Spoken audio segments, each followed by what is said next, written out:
Okay, what I want to do is provide just a little bit of a framework. There's a tremendous amount here. I'm actually writing a whole book on this. Another approach to understanding where the Bible begins and where it ends. Typically, when you read Genesis 1 and Genesis 2, what do you think of? Oh, 6 days or 6 ages, depending on which camp you're in. Are you a young earth creationist? Are you an old earth creationist? Or are you the third party that believes this is just a bunch of myths and God really did evolution and whatever, okay? There is another door, perhaps. Those arguments, I can tell you from long, hard experience, are tar pits. I have never been able to extricate myself from an argument about creation and evolution with someone who really knows genetics. I've never been able to get out of that kind of an argument. And I know some really smart people that are in that area. In the believing world, if you want to get people into fisticuffs, bring up the young earth, old earth argument. And you'll be right in the middle of an argument that will never end. In fact, I'm still embroiled in those from years ago, and they never end. You can't get out. And it's very difficult to get out of those and segue into talking about the Messiah. So what does the Messiah have to do with whether it was 6 days or 6 weeks? I prefer 6 weeks because I like longer vacations. Now, I don't know that that's the truth or not, but I prefer the longer time because I like vacations, okay? But let me propose that there is another story here that we miss when we get into that tar pit because we're not able to, we put blinders on and we think we have to prove to those evil evolutionists that God actually created the world and see, he did it in this particular way. This is how he did that. I like to point out to people, I'm a practicing scientist. I do science for a living. And I know a good science book when I read one. I read the primary literature every day. That's a big part of my job because I'm always finding new ways to make molecules and do science. I read the primary literature. I know what a good science text is. And I can tell you this, the Bible is not a good science text. How many surgeons would you go to if they use the Bible as their only text for doing heart surgery? Do you understand what I'm saying? The Bible doesn't give us information about the body. I asked some Hebrew scholars here, what is the biblical Hebrew word for brain? There is no Hebrew word in the Bible for brain. The Bible speaks of the heart. The Bible doesn't even speak of the brain. But yet, the Messiah can heal optic nerves. So he knows about the brain, but he chose not to tell us much about the body, the human body. We know nothing about the human body from the Bible. We know nothing about the jet stream. There's a whole host of things that are not there in the Bible when it comes to science. In fact, well, we all know that God wanted his people to all be doctors and lawyers and such, right? And actors and a few other things, even a few scientists, okay? There are even a few good old Jewish cowboys. My great-grandfather was a good old Yiddish cowboy. So that song applies. Don't let your babies grow up to be cowboys, or something like that. Let them be doctors and lawyers and such. If God had wanted us to go in that direction and only that direction, you might think that he would have given his people an advantage. But all through the Bible, we find places where God actually disadvantaged the Jewish people. He allowed the Philistines to enter the Iron Age before Israel. You ever think of that? Why would God be so cruel to do that to this smart people? Left them in the Bronze Age and then gave the Philistines, their enemies, an advantage in weapons by letting them get into the Iron Age. They had spears that were tipped with iron, and we were stuck with bronze, which is a lot softer. And so there are many places where you might think that there is scientific information in the Bible, and it's just not there. I can tell you as a scientist, it's not there. In fact, it's almost as if God goes out of his way to make sure there isn't information. And so I always have to ask the question, well, why the anomaly in Genesis 1 and 2? Well, maybe one of the proper exegetical filters that we're supposed to look at Genesis 1 and 2 are through Job 38, which also speaks of the creation. What's the point of Job 38 through 42, four chapters of God asking Job questions? Now, gird up your loins like a man. I'm going to ask the questions and you're going to answer me. Where were you when I spread out the canopy over the heavens? He goes 4 chapters of speaking about his creative acts and doesn't tell Job a single thing about how he did it. You ever see that? He told him a whole lot of what Job didn't know, and Job's answer was the proper answer. It was, God, let me tell you how you made the universe. No, wait, that's not what he said. He said, I'm an idiot, and I repent. Well, that's the version according to Rod. And I repent in dust and ashes. He didn't know anything about the creation, and God didn't see fit to inform him about it, other than the fact that he can do it and Job can't. And Job can't even tell him anything about how. Maybe God wanted us to see something else. So I'm going to propose that, not as the only understanding. Other arguments maybe work in other venues. But if we're speaking to people about a story and we want to talk to them about the kingdom of heaven and the world of sin and death that they're in, and we want them in this kingdom here, we want them to know something about it. And I think God does too. So as I pointed out at the very end here of the last session, the Bible begins with separation and distinction, light and darkness. God saw that the light was good, and God separated the light from the darkness. Genesis 1:4. The kingdom of heaven has light in it. The world of sin and death is what? Darkness. God makes a separation and a distinction between them. We were children of darkness, but now we're children of light. He has taken us out of darkness into his marvelous light, and he's set us apart so that we can go back into the darkness, but we're no longer of the darkness. You know those verses? You're not of the world, but you're in the world. He wants us in the darkness, but he does not want us to be dark. So he made a separation. That's where the Bible begins.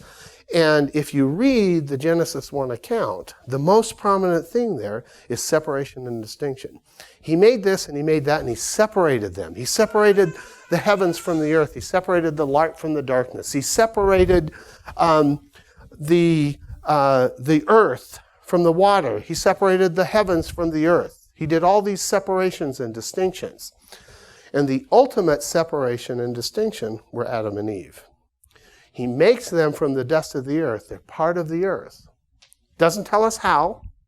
I don't hear a single word in there about telomerases or DNA or polymerase chain reactions, but I hear dust. Okay? And he says, I fashioned mankind from the earth, but then I breathed into them the spirit of life. And I separated them from the rest of the creation. And they're distinct. We are distinct from the rest of the world. And it's in that distinction, in that story, that we can speak to people who think that we're no different than the animals. Our story tells us that we are different. And you know that we're different because most of you marry people, not animals. Okay? It's becoming an issue. Okay? Do you see what I'm saying? People understand this. This corresponds to their reality, and most don't realize it. Most people, we had a discussion around the Thursday night table while we were eating turkey about this moral philosopher who spoke about the complex relationship we have with animals. If they're cute, we make pets of them. If they taste good, we eat them. If they're strong, we put them into service for us. We use them to clothe ourselves. We have this very strange and very complex and very confusing relationship with animals. From a moralistic or philosophical perspective, it doesn't really make sense. How can you justify going into a burning building and saving the infant when you got a really cute dog there that might burn up? Which one do you take? Because you're not strong enough to carry both. Most people recognize that it's right to save the infant. It's only the crazies who spend their life in academia that get confused about this, okay? And so this corresponds with people's reality. We are distinct from the creation, and God gave us the right to mess with the creation. In fact, he gave Adam and Eve 3 commandments. And do you know what those 3 commandments were? Fill the earth. We all know about that. That's what children are. Subdue the earth and guard it. Okay, so we have to be concerned about the earth. We have to guard the earth. We have to guard the creation. We have to subdue it. We have the authority and the right to make the creation work for us. People want to know, well, why? Well, this is what our story is. This is another story line in the Bible that tells us something that everybody already knows because we do that. We all manipulate our environment. Anyone that's ever lived in a house has manipulated their environment. Anyone that lives in Dallas, we all know in Texas, at least in this part of Texas, that this is a freon country. Not a free country, a freon country, right? You go from one air-conditioned place to another. We manipulate our environment, and we're not apologetic about it. Everyone does. Everyone who is human does this. But the animals don't do this. I have never yet met an animal, a dog, that could make an air conditioner. They can destroy an air conditioner in just a few moments. Just let them chew on the cords for a few moments, but they don't make things. We're separate from the rest of creation. I believe this is the central theme of the creation story. God wanted us to know why he made the creation, not necessarily how he made the creation. There's a difference. And we want to focus when we're speaking with people in the world of sin and death on why he made the creation so that we can tell them what went wrong and how we can get from darkness back to light to be restored to a relationship with our Creator. I don't argue with anyone about whether God made the world or he didn't make the world. The Bible's very clear on that. This is our story. In the beginning, God created the heavens and the earth. I don't know how he did it. He hasn't told me yet. That's why I do science, because I like to know some of these things. But he hasn't told me in his word, but he has definitely told us why he made the creation. It was for Adam and Eve. That is the point of the creation. They are the crown of his creation, and he ends with them.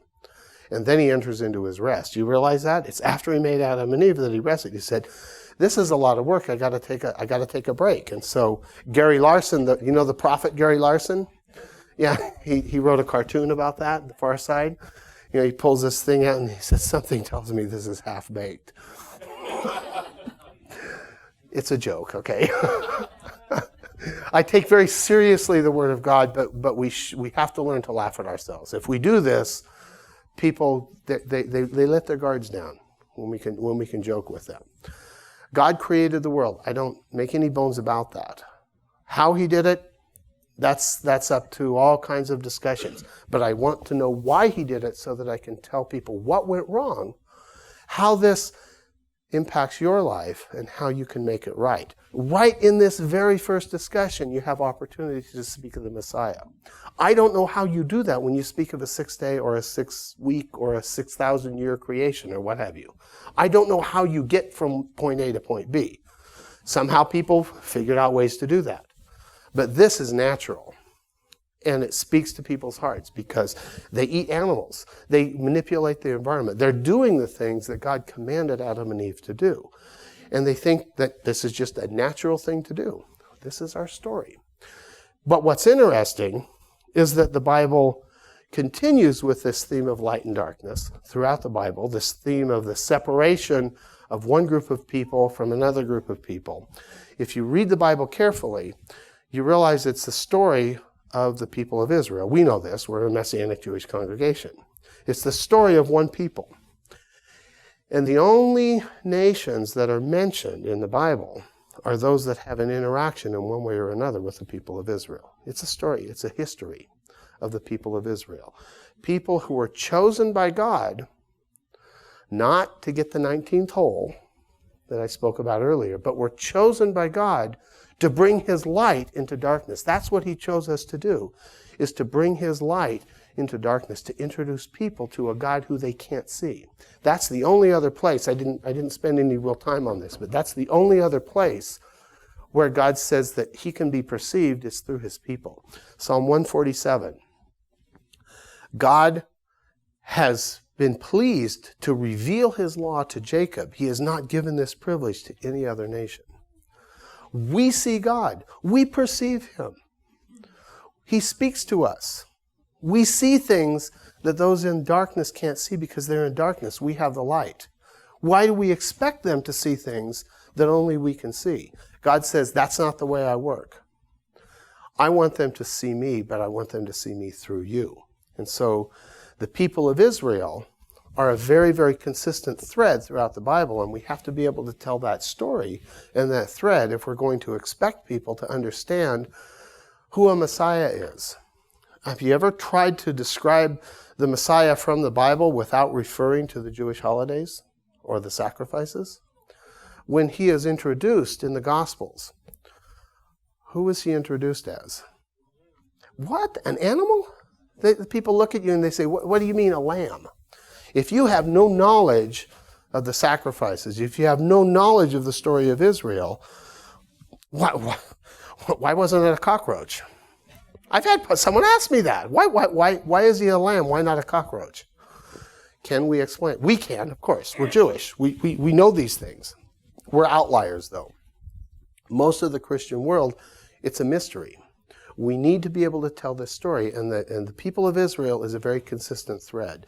The other thread is this separation and distinction of light from darkness, of good from evil, things that look to the untrained and unpracticed eye, they look the same, but they're different. Milk, isn't it funny how Jewish writers use the things that we know about, milk and meat and the separation of them and this sort of a thing? Milk is for those who are untrained. You have come to need milk again and not meat. You know the passage? Hebrews 5:14. But solid food, but meat is for the mature who, because of practice, has his senses trained to discern good and evil. You see that distinction. We have to be people who can make those kinds of distinctions that are not apparent to those who are in darkness. And this is an essential part of our story. We'll talk about coverings here at another time. By the way, that is the third thread that I think is a critical thread that we need to understand if we're going to be able to speak to people of a Messiah and his sacrifice. And that is the question of clothing. It's actually not killing animals that's important, but it's clothing that is the important thread that's all throughout the Bible. The Bible begins, I'm going to show you two things where the Bible begins and ends with separation and distinction. The Bible begins, as we found, with separation and distinction. Light from darkness, the world of sin and death from the kingdom of heaven. That's expanded in John's understanding of the creation story, John chapter 1, verses 3 through 5. All things came into being through him. Apart from him, nothing came into being that has come into being. In him was life, and the life was the light of men. The light shines in the darkness, and the darkness did not comprehend it. He starts out by saying, in the beginning was God, and the Son was with him, and all things were made through the Son. And the light shines in the darkness, and the darkness did not comprehend it. You see this light and darkness theme, this separation of two worlds. That's what the Bible is. That's the story of the Bible. It's not a science textbook. It's a textbook of relationships of people to light and people to darkness, and the relationship that God has between those two worlds. The issue of clothing is the central issue of how we get from one world to another. In darkness, we're ashamed, we're naked. Wait, I'm getting ahead of myself. I want to finish that was a squirrel. Yeah, my boys are getting me a shirt. I have to tell this. They told me they found a shirt for me. Everybody's into the acid rock group AC/DC, right? No. Okay, good. Thank you. Nobody knows what I'm talking about. That's good. AC/DC, AC, lightning bolt, DC, highway to the dark place. Okay. They said, Dad, we found a t-shirt for you. It says AD, lightning bolt, HD. Highway to, oh, shiny. That's my problem. Okay. I get lost. I chase squirrels. Light and darkness, separation of two worlds. Revelation chapter 22,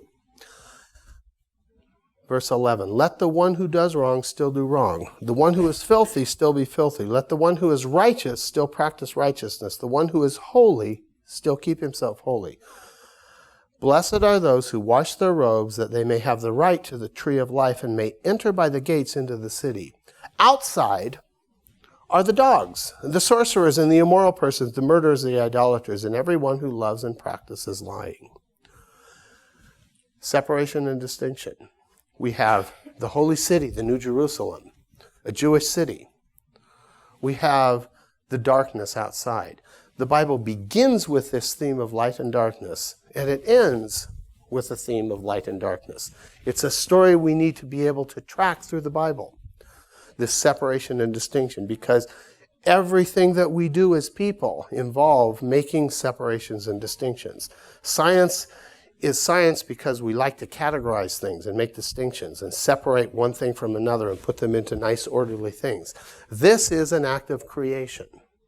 God created order out of chaos, another prominent theme in the Bible. What is the kingdom of heaven characterized by?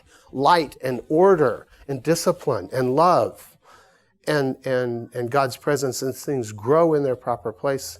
What does the kingdom of sin and death characterized by? Chaos, rebellion. Everybody does what they want, and it's a mess, and it's associated with death. Life is associated with order. Death is associated with disorder. The kingdom of heaven and the world of sin and death, these are pictures of those. And so we need to be able to track that picture all the way through the Bible of this separation and distinction. It begins and ends. So I just want to talk just a little bit about clothing, because this is another theme that really requires several hours to deal with, but it's a very, very compelling theme. The Bible begins the story of mankind with the story of Saks Fifth Avenue, or Macy's, or wherever you get your nice threads, right? It's a story of a woman who went shopping. I'm sexist, okay. And they chose the wrong garments. God could see right through them. He says, no, wait a minute, that's not thick enough. I can see right through it. It's a fig leaf, right? He chose the proper clothing to put on them. The story of the Messiah is a story of proper clothing. If we want to come back into God's presence, we need to have clothes on. And I can promise you, you speak to this to college guys especially. I work with college men. And when you talk about clothing or lack thereof, their ears perk up. Okay? It's just a fact of life. Okay? Clothing is front and center in everyone's mind in college, or lack thereof. Okay? And so I started this Bible study by asking these guys. I said, so you go into your history course or your intro to psychology course, and there are 500 people in there. Do you stand up in the middle of it and just strip naked? No one would ever do that. They turn red. They even get embarrassed talking about it. Okay, I don't know what happens on spring break, but I've never been there. But again, clothing is a prominent theme. Do you understand what I'm saying? Clothing is a central theme in our minds. We clothe ourselves. C.S. Lewis wrote about it in his book on natural law, at The Abolition of Man, and in Mere Christianity. People always are clothed. It's one of the most common laws around the world. You have to be clothed, at least when you're in public. People understand that. It connects with them. And so it's no accident that our relationship with God is all wrapped around clothing. What is the first thing that Adam and Eve knew when they had their eyes opened? I don't have any clothes. Oh no. And they ran and they hid themselves. That's how the story of mankind begins. It's about clothing. How does the story of mankind end in the Bible? Did you hear in Revelation 22? Blessed are those who wash their robes so they may have the right to the tree of life. You cannot enter the New Jerusalem unless you have the right clothes on. What is the Hebrew word for the Day of Atonement? What does kippur mean? It doesn't have to do with smelly fish. A covering, exactly. I knew you guys knew it. That was a rhetorical question. In a lot of evangelical congregations, they don't know these terms, so I have to spell it out. We cover our heads, okay, because we have a kippah. It's a covering. The Yom Kippur is all about coverings. It's not, there are two goats, not one. One goat is to provide a covering for us so that we can enter into God's presence, because people who are naked cannot be in God's presence. Nakedness is always associated with shame in the Bible, except for a very, very brief time when they didn't know what that meant. They were naked and unashamed. Even there, naked and shame are associated with one another, because for the rest of eternity, not just until the Messiah returns, but for the rest of eternity, if we want to be in God's presence, we have to be clothed. It's the metaphor that God chose to help us understand why we need the sacrifice of the Messiah. Clothe yourselves with the Messiah. So I would encourage you, do a study of clothing throughout the Bible. It's one of the three most consistent threads that help us tell our story. And people understand about clothing. And so when we talk about these things, I say, well, why do you need a sacrifice? Why do you have to kill an animal? We talk about clothing rather than talking about how they die. We talk about clothing. God provided a covering for us. That's what the goat that goes into the Holy of Holies is called. He is our atonement. He is our covering. God provides appropriate clothing so we can come into his presence. What does the other goat do? He takes away our sins. And what did the Messiah do? He provided two things for us. He provided clothing, but clothe yourselves with the Messiah. I advise you to buy from me clothing that is appropriate. This is in Revelation 2, so that you won't be naked and ashamed. He provided clothing for us, a proper covering. When we enter into the Holy of Holies in Hebrews, we're told, what do we enter through? The veil. And what is the veil? The veil is the body of the Messiah himself. We enter through the Messiah into the presence of the Most High. He is our covering. If we don't have this covering, what happens to us?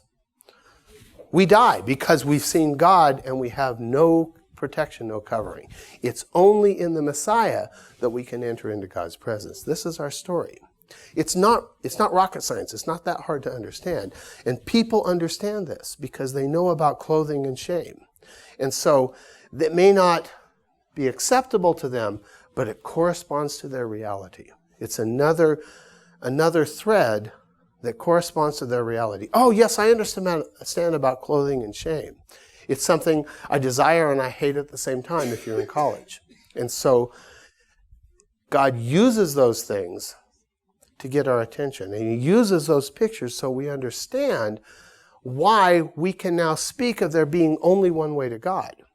You know the story about the mountain and the elephant, and there are all these paths up the mountain, and all the religions all lead to the same place. The Bible speaks of paths, and I would agree there are many paths going up the mountain. But they don't all lead to God. They all lead to the same place except for one. And that's not where you want to go because it's desolate and dark. And it's not the recruitment seminar. There's only one path that leads to the Most High, and that leads through the veil, through the Messiah so that we have an appropriate covering, so that we can dress ourselves in robes of righteousness. You're all familiar with that very strange parable about the wedding feast? This is a perfect explanation. It's a simple explanation. The guy came in and he didn't have the right clothes on, and he was thrown out into the place of darkness. There's a weeping and wailing and gnashing of teeth. And so people will ask me, well, because these are things that the atheists are trained to ask these kinds of questions because they can't understand them. Why does God care about clothes in the first place? I can talk about the Messiah right then and there because he is our clothing. We need to learn those stories instead of, I don't want to be too pejorative, but like the Roman road to salvation or some other road to salvation. We need to learn what God says about how we come back into relationship with him. And he uses things that we can understand and that are a part of our everyday life. We know the distinction between light and darkness. Nobody likes darkness. How many people are afraid of the dark? That's why we have lights. I'm afraid of the dark. Okay, I've been afraid of the dark all my life. That's why we have dogs. My dogs are the most wonderful dogs in the world. They sit there and you can tell they're thinking, so I have the power of bark. Because I bark at this strange person that comes up to the door every day. The harder I bark at him, the faster he runs away. The postman, right? Because I bark, he has never come in and cruelly murdered my family. I have the power of bark. We understand these things. We're afraid of the dark, so we have dogs with the power of bark. Okay? People respond to light and darkness. When you're in darkness, things are chaotic. You don't know where anything is. When you're in the light, things are ordered. When you're naked, you're ashamed, and there's something in you. Most of my nightmares, I'll confess, have revolved around going to college classes, because I've never got out of college. I'm still a student with no clothes, and it's terrible. And I wake up in such a sweat and a fright. It happens all the time, even to this day, okay? Nobody else has ever had this, right? Too many mushrooms, okay. You understand what I'm saying? These stories correspond to people's realities. And when we speak the biblical language, we're also speaking a language that people understand. We don't have to refer to propitiation and all these other highfalutin theological terms. We can speak in terms of clothing that people understand. They may not accept it today, but at least I can explain to them, and I can say, this is why we have to say there's only one way to God. We're not allowed to go elsewhere. We're not able to say, yeah, you can put on your fig leaf and you can climb over the hedge and you can get to God any old way you want and he just has to accept you. No, we're already born into the world of sin and death. How can people die and be consigned to hell because they've never seen God? Well, no one has ever seen God. And we're born into the world of sin and death. And our big concern is, how do we get out of it? How do we get out of that world and into the kingdom of heaven? And we want to tell them the right way. They need to clothe themselves with the proper clothes. And to do that, they have to encounter the Messiah of Israel. And they have to encounter his people. That's the third thread. We have darkness and light, distinction. Lots of distinctions. There are a whole bunch of them. The Bible is full of them. In the notes that I'm going to hand out to you, I will give you that list of some of the distinctions. Let me see if I can pull it up here in my notes here so I can just read a few of those. It's in these notes right here.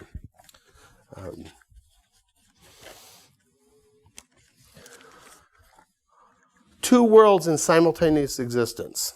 The world of sin and death, the kingdom of heaven. They're distinguished and separate from one another. This is expressed in many ways. There are two paths. There is the one of wisdom. There's the one of folly. And to the untrained person, they look the same. Proverbs 8 and Proverbs 9 speak of two women. I spoke of this briefly a year and a half ago when I was here. Proverbs 8 speaks of the woman who is wise, and she's dressed in these beautiful clothes, and she sits at the high places of the city where all the paths come together, and she speaks to the naive, saying, come and listen to me, and I will teach you wisdom. Then there's another woman in Proverbs chapter 9, and she also sits in a high place where all the streets come together. She speaks to the same person, same people. She uses the same words. exactly the same words. But she's a woman of folly, and they don't even know until they get there that they're in trouble, and then they're in free fall. There are two paths, and they're not readily discernible when you're in darkness. We have to have our senses trained to distinguish the two paths. There are two kinds of knowledge. There's knowledge that emanates from me. And people, this is a wonderful way to speak to people when they say, well, it just seems to me that this isn't fair. Well, where'd you get that idea? How do you know this? How are you so sure that you know that this isn't fair? Well, they invoke the national anthem of Texas, the Yellow Rose of Texas. You've come to realize that the truth is what you feel inside. That is the anthem of the world of sin and death. Every person does what's right in his own eyes. And so you can ask the question, why is it that so many people have so many different concepts of right and wrong? Well, let me tell you a story about a tree and about knowledge. You see how this thread weaves itself all the way through the Bible. We gained knowledge independent of God, and so everyone thinks they know right from wrong. The problem is that everybody thinks that my idea of right from wrong is better than yours. But everyone has their own ideas. My Bible tells us where this came from. And yes, this is a characteristic of the world of sin and death. Everybody does what's right in his own eyes. Everybody does what they think is right. For us in the kingdom of heaven, where does our knowledge come from? It doesn't emanate from within. In fact, I'll have to say this. When we come into the kingdom of heaven, we have to check our conscience at the door. Jiminy Cricket doesn't belong in the kingdom of heaven. You know, Pinocchio's conscience. Always let your conscience be your guide. That's what got us into trouble in the first place. Okay? We need to check our conscience. I don't know right from wrong, but he does. Trust in the Lord with all your heart, and lean not to your own understanding, but in all your ways acknowledge him, and he will direct your paths. We need to be active in learning to trust his understanding, not our own understanding. That's what gets us into trouble. Every inmate that I've ever talked with tells me they know they've done wrong. I've got 15 years staring at me in the face. But what I did at that time, it just seemed the right thing to do. It seemed like a good idea at the time. Those are the famous last words. The other one are, here, watch this. Because we don't have the sense to know what's good for us and what's safe for us. And so the kingdom of heaven, we check our conscience at the door. We check our own understanding at the door, and we pick up his understanding. When we have his understanding, things go well, because that's the woman of wisdom. There are two women that are in many places in the Bible. Actually, there's also two women in Revelation who are dressed the same. But one is Israel, and the other is some woman from Babylon. But she's an imitator, because the enemy is an angel of light. And he'll seem as an angel of light, and so if we listen to him, he'll seem right at the time, but its end is the way of death. There is a path that seems right to a man, but its end is the way of death. There are two paths, two characteristics in the world. There's clean and unclean, tahor, tameh. We could talk a lot about that. In fact, you probably do, being that this is a Messianic Jewish congregation. The kingdom of heaven is clean. The world of sin and death is unclean. The kingdom of heaven is alive. The world of sin and death is characterized by zombies, death, the walking dead. Okay? And there's a fascination with the walking dead, okay, in our world today. It's another area where the Bible corresponds to our reality. And we need to learn those threads. One is associated with obedience to the Most High. The other by rebellion. One is associated with darkness. One is light. And I'll have passages when I hand out my notes, because there are a lot of them. One is associated with clothing, with being clean and beautiful clothing, fine linen, white and clean. They're the righteous acts of the saints.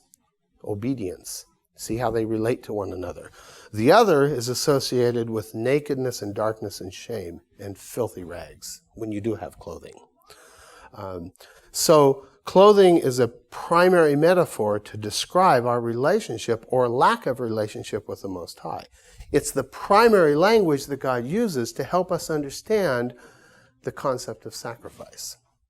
Sacrifice, in Leviticus 1 through 5, the Hebrew word is korban, right? Its root is karo. You know this because you have wonderful rabbis here that know these things. We do sacrifice so that we can draw near to God. This is how we draw near to Him. We draw near to Him when we have the right clothing on. Because if we don't have the right clothing on and we draw near to Him, we get crisped. Fried chicken, we get burnt, we die. And so we have natural things that correspond from the Bible, that correspond with people's reality. And it's these themes that I think that if we're going to evangelism or apologetics, telling these stories goes a long way towards getting people's interest, to having them at least understand that they may not accept this. They may still think I'm crazy, but at least they understand that within this world it makes sense. And I can tell people this is why there's only one way to God. Because we have to have the right kind of clothing, and God is the one that says, I choose the clothing, not you. So we have to buy from Lord and Taylor's or something like that. Only one shop, and that's where the Messiah is. I advise you to buy from me the right kind of clothes. That's actually a biblical concept. It's in Revelation. We need to purchase the right clothes from the Most High. We need to have the right clothes purchased for us.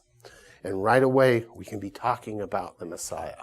So these three threads, darkness and light, clothing, two paths, two worlds, the people of Israel being the only place where people can know about God. There's a reason that God chose to reveal Himself only through one people, so that we could be the ones that the nations come to when they want to learn about God. And I'm really privileged to be a part of a community that is, if you want to talk about end times, we are in the last days, because we are a people who now are once again taking up that mantle of becoming teachers to the nations. And I would pray that we begin to focus on learning how to bring our message to the nations, because that's the job He gave to us, to look outward, not to look inward. And so we've run out of time. It's exactly 4 o'clock, and so we'll stop right now. But I will provide some notes on these three threads. I'm writing a book on it. It's a wonderful adventure to be able to learn to narrate the Bible and speak to people about these things. Things like marriage and relationships. They're right smack in the middle of this. Why was marriage given? The Bible tells us why marriage was given. Okay? Adam needed a helper so that he could work in the creation. God gives us helpers that correspond to one another. We're not able to go in the direction, we use animals to clothe ourselves, to eat. We don't sleep with animals. We don't have certain kinds of relationships. Those are prohibited, because even marriage, how is it said in the movie Master and Commander? Anyone ever seen that one? Almost the last line, subject to the requirements of the service. Our relationships with one another are subject to the requirements of the service. When we marry, the Bible depicts that as a picture of the relationship that God has with His people. And if we want to understand the Messiah and His relationship to His people, we have to look at the marriage. And so we're not able to say that any old kind of relationship is a good relationship. Those relationships are actually designed to help us to explain to those on the outside the relationship that God has with His people when we look at the husband-wife relationship. So we don't get married for ourselves. We get married because this is part of God's plan to give us the tools to be able to show His relationship and the relationship that people can have with Him. So even our marriages are not for me, they're for someone else. And so we get married, and we think it's about us, but it's not. It's about effectively serving God and being able to demonstrate in our lives who God is and how he relates to people. And so the issue of gay marriage, we don't have to argue about that. We can merely say, these are the constraints that we've been given, and here's why. You want to know the relationship that the Messiah has with his people? Look at the husband-wife relationship. It's not equality. We're far from equality. We're a team. That's right. And we have our gifts and we have our skills, and God expects us to use them, and we complement one another. We're not trying to be the same. We complement one another. And so we have a natural way, without arguing, without accusing, without being judgmental, so to speak, we can say those relationships that are normal, believe it or not, they're normal in the world of sin and death. In fact, Paul points them out as this is the normal thing in the world of sin and death. Why should we expect anything different? But those aren't the rules in the kingdom of heaven. We have a natural way to speak of that so people can say, well, why won't you just accept me? Well, you can't come into the kingdom of heaven with certain kinds of behaviors, and this is why. And so we have natural ways to be able to speak to people of those kinds of relationships. And we have ways from these three threads of speaking to people about the Messiah, and every single one of them, in the first conversation, you can be speaking of the Messiah. You almost can't. You have to work to not speak of the Messiah when you speak of these three threads. And so I encourage you to, open your eyes, look at perhaps a new way of understanding, especially the very beginning and the very end of the Bible, separation and distinction. Why did God make the creation? Why did he put man here? What happened? And why are we in the situation we are in today? Those three threads give us a very compelling and easily understood. I want to stress that. These are easily understood. People who never got out of 8th grade and destroyed their heads with crack can understand this story. People who graduated from Yale Law School can understand this story. And rocket scientists can understand this story. Even a few organic chemists can pick up on this story. And so I pray that our eyes and our hearts would be opened to the story that God has given us. And Lord, I pray that your Spirit would fill us, and so that we would have the gifts and the strengths and the knowledge to be able to reach into the world of sin and death, because you've sent us there. And I pray that your protection would be on us. I pray that you would give us a community so that we can be salt and light in a dark world. And Father, above all, I pray that you would give us a heart to reach those in the darkness, so that we can be doing the task that you have chosen us for, to be a light to the nations, to be teachers of the nations, so that they will know who you are and find out about your Messiah, so that they also can be covered by the Messiah. They can have a new life, and they can be once again restored to your presence. Amen. For more information, visit us at www.etzheim.org. That's spelled EITZ-CHAIM.org. Or join us in Richardson, Texas for our weekly Shabbat services.